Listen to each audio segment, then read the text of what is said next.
it.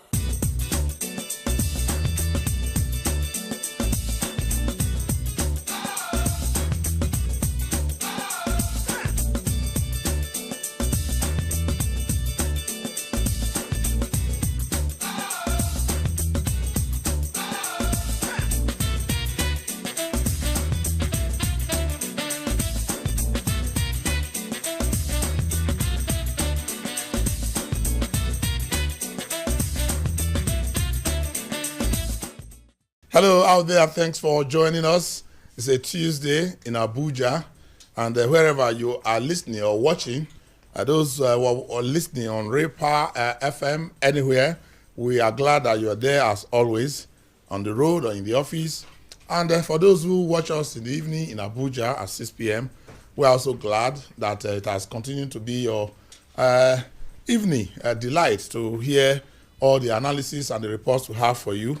And all around the world, those who listen to our YouTube channel to get this information, we're also glad. The number keep rising, and we are glad that we are giving you exactly what you want to hear on the analysis of the political developments in Nigeria. My name is Okiri Agbonsuremi. We are marching towards 2019. A lot of activities are on. The Independent National Electoral Commission is getting ready, putting all the I's to the dots to all the I's, and crossing all the T's to be sure that it is ready. A lot of pressure on the Independent National Electoral Commission at the registration level, talking about the PVC, the permanent voters card. In Abuja yesterday, it was like almost turning into some kind of frenzy. The people moving from different locations to find exactly where they can get their names on the voter register and collect the PVC.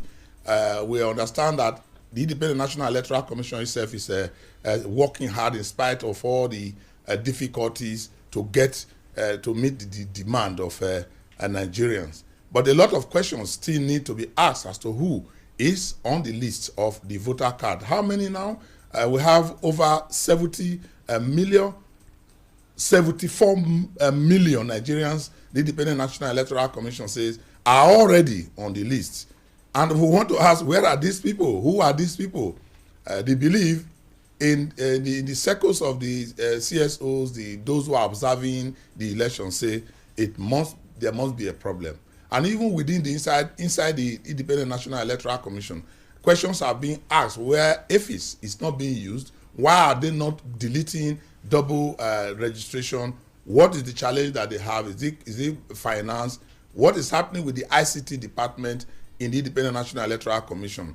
Are they really doing the job? Because it does appear that even those who registered before are on the queue registering again. And so we have an election where you have, say, over 70 million, and when the election is conducted, not more up to 30 million people really come out to vote. So something is seriously wrong with the voter register. And talking about our mobilization here, we continue to do it. Go out there, put your name on the voter register, get the PVC. That is how to be a complete citizen. If you go to all these other countries around the world, they can ask you to come and stay. They give you permanent residency, they give you green card. But on election day, they separate the citizens from those they have permitted to come and stay. The meaning is that they cannot vote. So, but you are here as a Nigerian, you have the right to vote as a citizen. I don't really know why some people reduce their citizenship by just staying away from the activity and refuse to vote. And the other side of the mobilization we have also been canvassing is that you should not stay aloof, participate, get into the political arena, go and contest election, join the political party of your choice. Go in there, stop complaining about those who are bad, who are in the political parties. Join them, infiltrate them, attend their meetings, make contributions, and then be part of the voice we can see from the elections. And our friend Linus Okorie has taken a decision, and we are going to say it to high heavens, that is one of those who has now jumped into the fray in Imo State. We don't know the political party he's going yet. He should be with us tomorrow. Try to tell him, yes, to come here tomorrow to tell us where he's getting the encouragement to face Imo. There's a group that is asking everybody to take Imo as their own. and it seems that he is going to key into that group, or he's already key into that group. It is not enough to preach leadership. Go there and do it. That's what we told him, and that is what he is trying to do. We have a guest who will tell us about this group today on the program, and it's part of our own contribution. If you have something to say, if you want to join, you have difficulties, you want to come and talk about the difficulties, you want to mobilize your people, Political Platform is the platform to climb onto. If you have not said it here, it means you are not saying it anywhere. Dr. Amechi Onakwe is on the program with me this morning. Thank you, Hira, and you're welcome to the program. And Ijoma Osamo is here. The parties had, there was a meeting of political parties yesterday. Yes. What was the whole intent of that meeting? Anyway, it was a retreat, kind of a training, resource persons from the academic, from INEC, and even from the legislature. They were all there to educate the political parties leadership, to let them know that times have changed, and they should start by sensitizing their members first. It should start from there. And the issue of hate speeches, campaign of calumny and all that should end, since we are heading towards an election year. So these were the things they were thought. And the political parties leaders also pointed out the faults from INEC, telling INEC this is what we expect you to do for us. And these what did they say were the problems of the INEC? Most of them were talking about the many cases in court. Okay. Discordant tunes from different But INEC sits down, INEC gets a court order, swear this man in, give him before the INEC could even another court order will come. So sometimes you really sympathize with the Independent National Electoral Commission. Yes, the man who represented the chairman of the commission yesterday made a very, very important statement. It is not the fault of INEC that these things are happening. Political parties do not know how to settle their internal choose a candidate without rancor. Without rancor. So when these cases come up, it is not the fault of INEC. INEC will only obey the last order, the court order. And the higher courts will give them the last order. And they also told them there are ways you can settle your dispute inside without going to court. So these things the political leaders appreciated yesterday, and we pray that they will start implementing. Do you know how many political parties are there? We have 68. 68. All of them registered. Wonderful.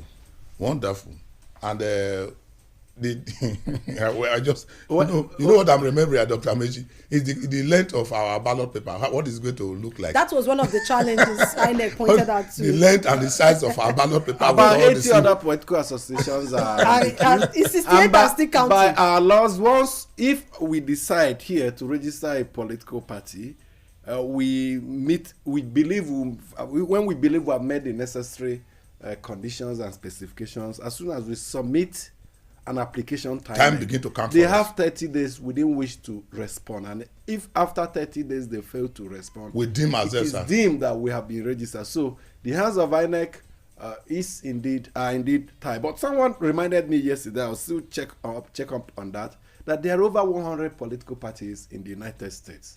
It's only just that it boils down to here just two of them. But let's wait. Over time, some of them will fizzle out. And on the issue of problems in parties over choice of candidates, I think it's more of a culture conflict between the monarchical and feudalistic system that have been in operation before the introduction of Western plural democracy. Is alien to us initially. Yeah. It will take time. The average politician, the average Nigerian believes that he decides once he's the Oga at the top, in quote. Who are you to contradict the views of others, even when they are in majority, don't it really fall in place. The king is always right. Once the king dictates, you have to fall in line. It will take time, but it also need efforts from the others, to join issues with the dictators, with the godfathers. That yes, you're the godfather, even though you indeed provide much of the financing. There's a need for you also to realize that indeed there are other voices within the party. It takes time, but with concerted efforts and more with people also helping to finance their parties to help to. Yeah, I think that's what actually. That was where I was going to. That I'm waiting for a political party that you will not have one person bringing the money out. Which a party that will come up one day and say, look, we don't have a financial. Members will finance this party. And we can structure it to say 1,000 a month. If you join this party, give us 1,000 naira a month. And if you can, membership drive in that kind of party will be so, and that's what this environment need now. Yeah, now yes. there is a discrediting of the established political parties. If we have one of these parties that will come up and say, look, there's no financial for this party. Set up the standard, the structure, accountability, make sure that meetings are held, elections are held internally, democratically, and that people who join the party will be responsible. It can be as little as 5,000. Imagine if you have 10 million people in your party and every month they give you 500 or 1,000 naira and you continue for 1 month. You have a lot of money to really run around. And the belief is that if you don't own it, you will not also emotionally be attached to it. You will say it's their own. Okay. That is what has happened to PDP, APC, and the other. So the people stay and raise their party because somebody is the one bringing the money. Okay, I think the problem with political parties in Nigeria is that they don't practice true democracy. I am not apologizing for that because I know since my years of covering them, they do not practice true democracy. If they actually do, that if you look at most of their constitution, they tell you this is the way we raise fund. It's there, but they don't keep it. They rather the governors to help them. When there is a convention, a governor will sponsor the convention and the governor will decide who becomes the chairman of that party. And how do you want democracy to be seen in such a party? There's another way we can help to moderate the influence of the godfathers. Yes, even when others begin to contribute to the funding, others will still contribute more. And as long as, even in the United States, the big corporations contribute more, the multinationals, to the two big parties. But the fact is that the nature of primaries they adopt to throw up candidates is direct election by all party members.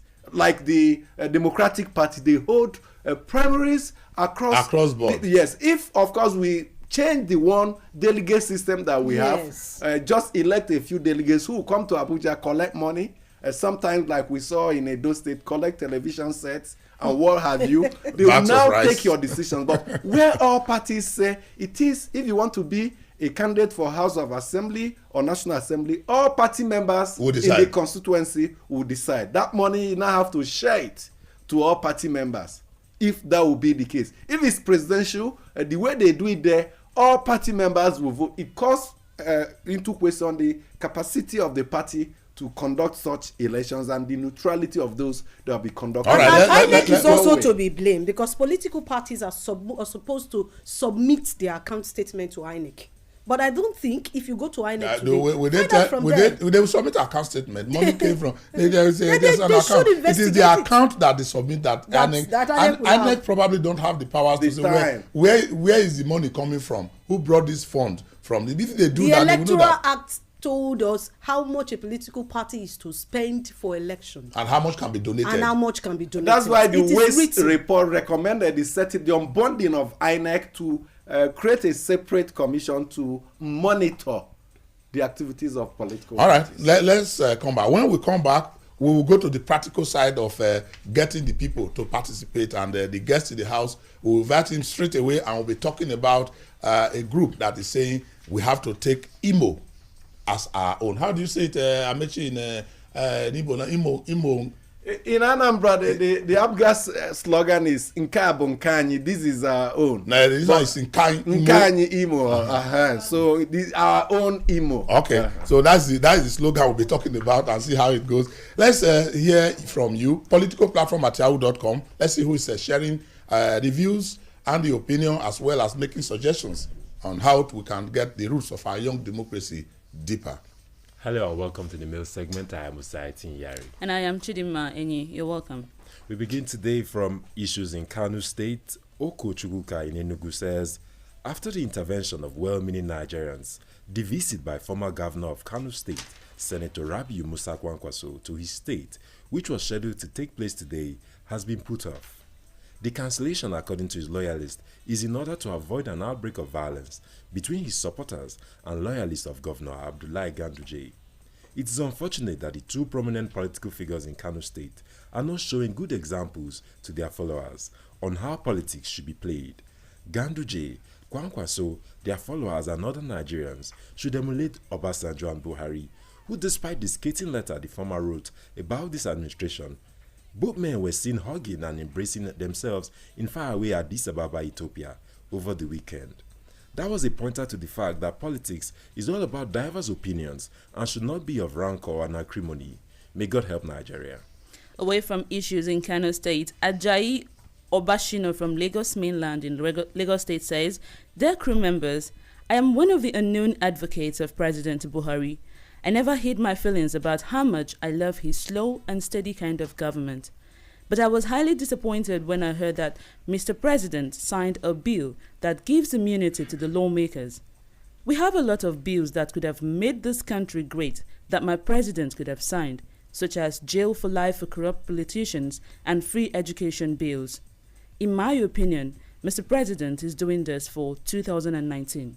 God bless Nigeria." Writing on restructuring, Abraham Gogo in Rivers State says, "In the 2014 confab, I am aware that interest groups, geopolitical zones and political parties were represented, except the APC that vowed never to be part of it. Now they have come with their own proposed constitutional amendment. My questions are, was there any conference or sit-ins? Who was invited to such sensitive deliberations? How come Nigerians never ask them such questions? Did the APC as a political party cast spell on Nigerians? God bless Nigeria." And away from that, Yahaya from Ogun State titles this one as "The End of an Era of Notorious Donwani."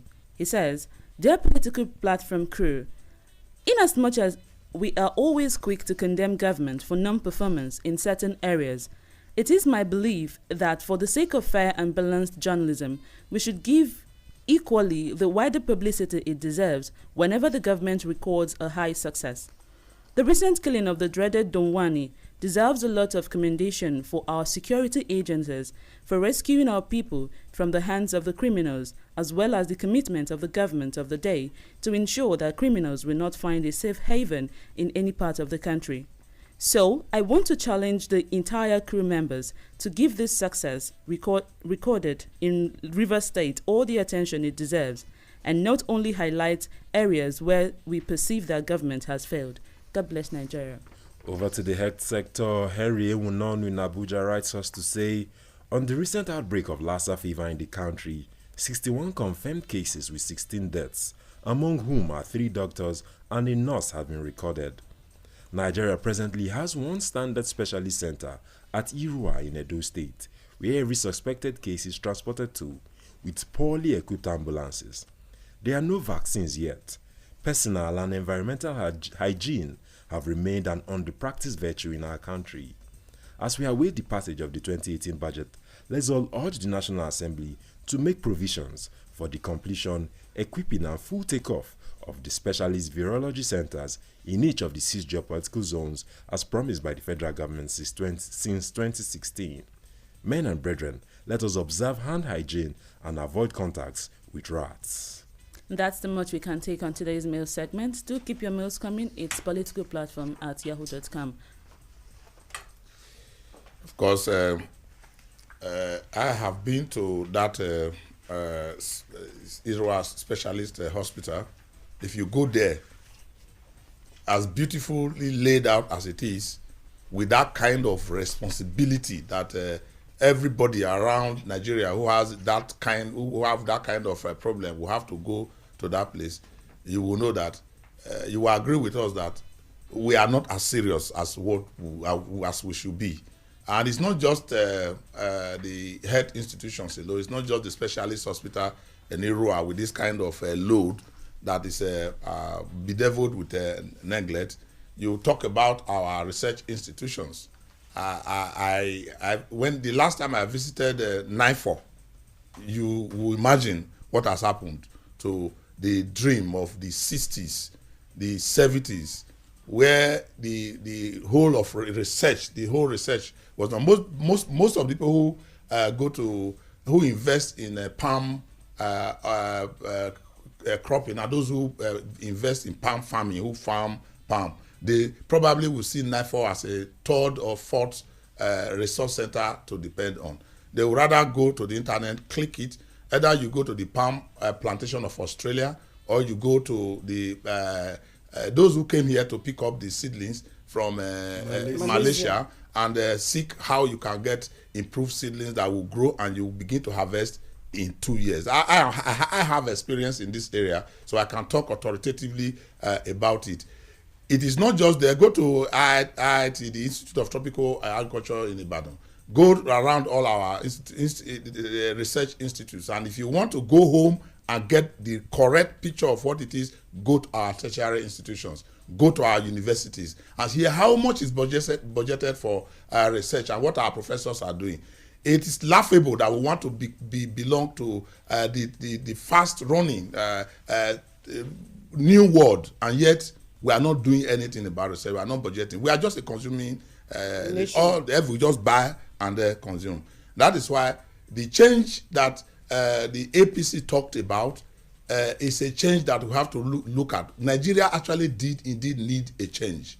We need to move away from where we are now. Unfortunately, we are still where we have. There are some efforts have been made, but those efforts cannot take us to where we are going to get to. And that is why we also want to ask everybody to join. Do not stay there.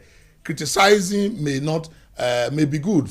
It helps to focus on the issue. But when you just criticize and go to sleep and you take a bottle of beer after that, and we are making babies and just going happy-go-lucky, nothing happens, then that is where the problem is. Let's do it tomorrow. And remember to drop us a line, politicalplatform@yahoo.com.